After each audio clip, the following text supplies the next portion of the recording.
Right now, I'm working on a project. It's called Jerusalem in Exile.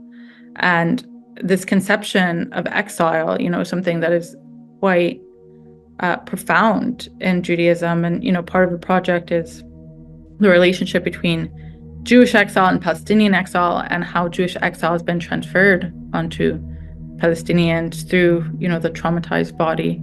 But part of what, and this is how I really got into my work, because growing up in Jerusalem, in the Israeli state, there's this narrative that it's like, oh, the Jews have Jerusalem, so we're liberated, or, the exile is over. But for me, I always felt that Jerusalem herself was actually in exile because, Jerusalem is meant to be a city of God. And right now it's a racially segregated apartheid city. That's not the city of God.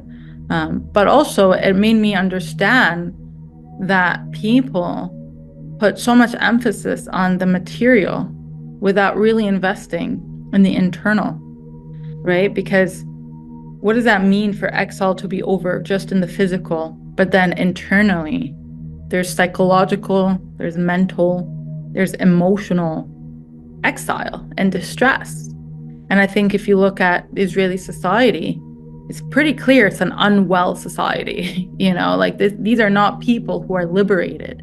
These are people who are bound in their own prisons, and I think that the output of this horrifying apartheid regime and occupation and militarization and all of that is the consequence.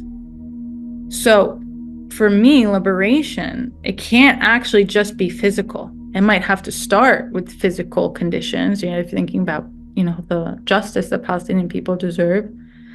But it has to continue to the inner world as well.